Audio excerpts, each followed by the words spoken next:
အလုပ်တွေကိုနောက်မှလုပ်မယ်ဆိုပြီးရွှေ့ထားတဲ့အကျင့်ကကိုကျင်တရားပြည့်ရွံလို့မဟုတ်ဘူးဗျတကယ်တော့ဒါကလူတိုင်းနှီးပါကြုံဘူးတဲ့အတွေ့အကြုံတစ်ခုပဲပြီးတော့ဖြေရှင်းလို့ရတဲ့ပြဿနာတစ်ခုလည်းဖြစ်တယ်ကဲဒီပြဿနာရဲ့အရင်အမြစ်ကဘာလဲဘလို့ဖြေရှင်းကြမလဲဆိုတာကိုအတူတူလေ့လာကြည့်ရအောင်ဒီမေးခွန်းကတော်တော်လေးရင်းရင်းနှီးနှီးပါပဲအရေးကြီးတဲ့ email တစ်စောင်ပို့ရတော့မယ်စာမေးပွဲအတွက်စာကြက်ရမယ်ဒါမှမဟုတ်အိမ်တန်ရှင်းရေးလေးလုပ်ရမယ်ဆိုတာသိနေရသားနဲ့ဘာလို့များနောက်ဆုတ်လုပ်နေမိတာလဲအဲ့ဒီလိုပိတ်မိနေတဲ့ခံစားချက်မျိုးလူတိုင်းကြုံဘူးကြလိမ့်မယ်အချိန်ဆွဲတာနဲ့ပတ်သက်ပြီးအများဆုံးအထင်မှားနေကြတဲ့အချက်ကိုအရင်ရှင်းလိုက်ကြမယ်အဓိကကတော့ဒါကပြင်းလို့လုံးဝမဟုတ်ပါဘူးအဲ့ဒီအတွေးကိုခေါင်းထဲကခဏထုတ်ပြီးတော့ဒီပြဿနာကိုရှုထောင့်အစ်စ်ကနေကြည့်ဖို့အဆင်သင့်ဖြစ်ပြီလားကောင်းပြီပထမဆုံးအနေနဲ့အချိန်ဆွဲတယ်ဆိုတာပြင်းရည်ခြင်းရဲ့လက္ခဏာတစ်ခုဆိုတဲ့အစွဲကိုအရင်ဆုံးခြေဖြတ်ပစ်လိုက်ဒီစကားကဘာလို့ဆိုလိုတာလဲဆိုတော့တခါတလေမှာအလုပ်ကိုရွှေ့ဆိုင်းတာနဲ့နာတာရှည်အကျင့်တစ်ခုလိုအမြဲတမ်းအချိန်ဆွဲနေတာကြားမှာကွာခြားချက်ရှိတယ်ဆိုတာပါပဲစိတ်ဝင်စားစရာကသူတေသနတွေအရာအရွယ်ရောက်ပြီးသူ9ယောက်မှ1ယောက်နှုန်းကနာတာရှည်အချိန်ဆွဲတတ်သူတွေဖြစ်နေတယ်လို့ဆိုတယ်ဟုတ်ပြီအချိန်ဆွဲတာကပြင်းလို့မဟုတ်ဘူးဆိုရင်ဘာကြောင့်ဖြစ်တာလဲအဲ့ဒါကပဲဒီနေ့ပြောချင်တဲ့အဓိကအချက်ဗျအချိန်ဆွဲတယ်ဆိုတာအချိန်ကိုကောင်းကောင်းမစီမံနိုင်လို့ဖြစ်တာမဟုတ်ဘူးတကယ်တော့ကိုယ့်ရဲ့စိတ်ခံစားချက်တွေကိုမထိန်းချုပ်နိုင်လို့ဖြစ်တာပါပြီးတော့ရှင်းရှင်းပြောရရင် American Counseling Association ရဲ့သုတေသနအရအချိန်ဆွဲတယ်ဆိုတာမတတ်မတာဖြစ်စေတဲ့ခံစားချက်တွေကိုရှောင်ရှားဖို့သုံးတဲ့နည်းလမ်းတစ်ခုပဲတဲ့ဆိုလိုတာကကျွန်တော်တို့ကအလုပ်ကိုရှောင်နေတာမဟုတ်ဘဲအဲ့ဒီအလုပ်ကြောင့်ဖြစ်လာမဲ့စိတ်ဖိစီးမှုစိတ်ပြက်ညှိညူမှုဒီလိုခံစားချက်တွေကိုရှောင်နေတာပါဒီမှာပြထားတဲ့ခံစားချက်တွေကိုတစ်ချက်ကြည့်လိုက်ပါစိုးရိမ်စိတ်ညှင်းငွေ့မှုရှုံးနိမ့်မှကြောက်တဲ့စိတ်ဒါမှမဟုတ်အလုပ်တွေအယမ်းများပြီးဝင်ပြီးနေတယ်လို့ခံစားရတာအချိန်ဆွဲတဲ့သူတွေကဒီလိုခံစားချက်တွေကိုရှောင်ရှားဖို့အတွက်ရွှေ့ဆိုင်းတတ်ကြတာပါဒီအထက်ကဘယ်ခံစားချက်ကကိုယ့်ကိုအချိန်ဆွဲစေလဲဆိုတာသိတာကဖြည့်ရှင်းဖို့အတွက်ပထမဆုံးခြေလှမ်းပဲကဲပြဿနာရဲ့အရင်အမြစ်ကိုသိပြီဆိုတော့သတင်းကောင်းကတော့ဒီတန်တရားကနေရုံထွက်ဖို့လက်တွေ့ကျတဲ့နည်းလမ်းတွေရှိနေတယ်ဆိုတာပါပဲအတူတူလေ့လာကြည့်ရအောင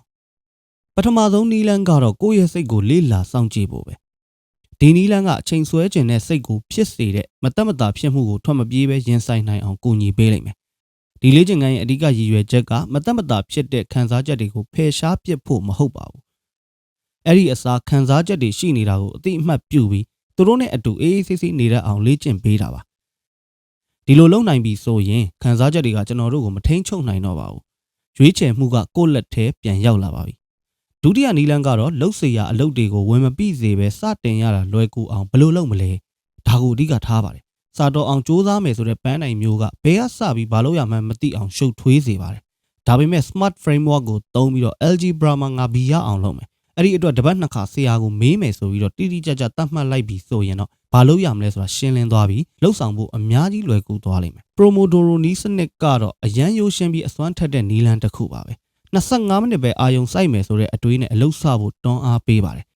ဘယ်သူမှမဆိုအလုပ်တစ်ခုကို25မိနစ်လောက်တော့လုပ်နိုင်တယ်ဗျာအဲ့ဒီလိုတူတောင်းတဲ့အချိန်လေးတစ်ခုကိုသတ်မှတ်လိုက်တာကအလုပ်စဖို့ကြောက်စိတ်ကိုကြော်လွှားသွားစေနိုင်ပါတယ်နောက်ဆုံးနည်းလမ်းကတော့အများစုသတိမမူမိတတ်တဲ့အရာတစ်ခုကိုကြည့်မှာပါအဲ့ဒါကတော့အချိန်ဆွဲခြင်းရဲ့နောက်ွယ်ကရုပ်ပိုင်းဆိုင်ရာအကြောင်းအရင်းတွေပါပဲဒီကိန်းဂဏန်းကိုတစ်ချက်ကြည့်ပါ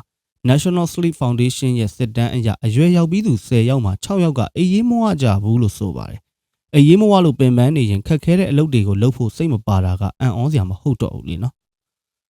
်အချက်လက်တွေကရှင်းပါတယ်အေးရေးဝအိတ်ဆက်သူ90%ကသူတို့ရဲ့ပန်းနိုင်တွေကိုအောင်မြင်တယ်လို့ပြောတယ်ကောင်းကောင်းအိတ်ဆက်ခြင်းကအောင်မြင်မှုအတွက်တကယ်ကိုအရေးကြီးတဲ့အစိတ်အပိုင်းတစ်ခုပဲအိတ်ဆက်မှုအရေးအသွေးကိုမြင့်တင်ဖို့စွမ်းအင်တွေတိုးစေဖို့နဲ့အချိန်ဆွဲခြင်းတွေကိုရှော့ချဖို့ဒီရိုးရှင်းတဲ့နီလန်းလေးတွေကိုစမ်းကြည့်နိုင်ပါတယ်ညဘက်ကာဖင်းရှော့တာအိပ်ရမဝင်ခင်ဖုန်းမသုံးတာလိုမျိုးတေးသေးမွှားမွှားအပြောင်းအလဲလေးတွေကကြီးမားတဲ့တက်ရောက်မှုတွေကိုဖြစ်လာစေပါတယ်ဗျနောက်ဆုံးအနေနဲ့ပြောချင်တဲ့အရေးအကြီးဆုံးအချက်ကတော့အချိန်ဆွဲခြင်းဆိုတာကိုရန်သူတယောက်လိုသဘောမထားဘဲနဲ့ကိုပိုနားလဲအောင်ကူညီပေးနေတဲ့အချက်ပြတစ်ခုလိုမြင်ကြည့်ဖို့ပဲပန်းနိုင်ကစုံလင်ဖို့မဟုတ်ပဲနေတိုင်းနည်းနည်းချင်းစီတိုးတက်နေဖို့ပါပဲဒါကနည်းနည်းတော့ထူးဆန်းတယ်လို့ထင်ရနိုင်ပါတယ်ဒါပေမဲ့သူတေသနတွေအရာကိုအပြစ်တင်တာကအခြေအနေပိုဆိုးစေပြီးတော့ကိုခွင့်လွှတ်နားလဲပေးတာကအချိန်ဆွဲတဲ့အကျင့်ကိုရှော့ချရမှာပိုထိရောက်တယ်လို့ဆိုပါတယ်ဒါကြောင့်နောက်တစ်ခါအလုပ်ရွှေ့ဆိုင်းမိရင်ကိုအပြစ်မတင်ပါနဲ့နားလည်မှုပေးပြီးရှေ့ဆက်ဖို့ပဲကြိုးစားပါဒီတင်ဆက်မှုကိုကြည့်ပြီးတဲ့နောက်မှာတော့အခုရွှေ့ဆိုင်းထားတဲ့အလုပ်တစ်ခုအတွက်ခြေလှမ်းသေးလေးဖြစ်ချက်ချင်းလှမ်းကြည့်ဖို့ကျွန်တော်တိုက်တွန်းချင်ပါတယ်အီးမေးလ်တစ်ကြောင်းလောက်ပဲရေးလိုက်တာပဲဖြစ်စာတစ်မျက်နှာဖတ်တာပဲဖြစ် ဘာပဲဖြစ်ဖြစ်ဗျာအခုချက်ချင်းစလိုက်ပါအစပြုခြင်းကအောင်မြင်ခြင်းရဲ့တဝက်ပါပဲကျေးဇူးတင်ပါတယ်ကျွန်တော် channel ကို subscribe လုပ်ပြီးတော့ notification bell လေးလည်းနှိပ်ပေးထားပါခင်ဗျာ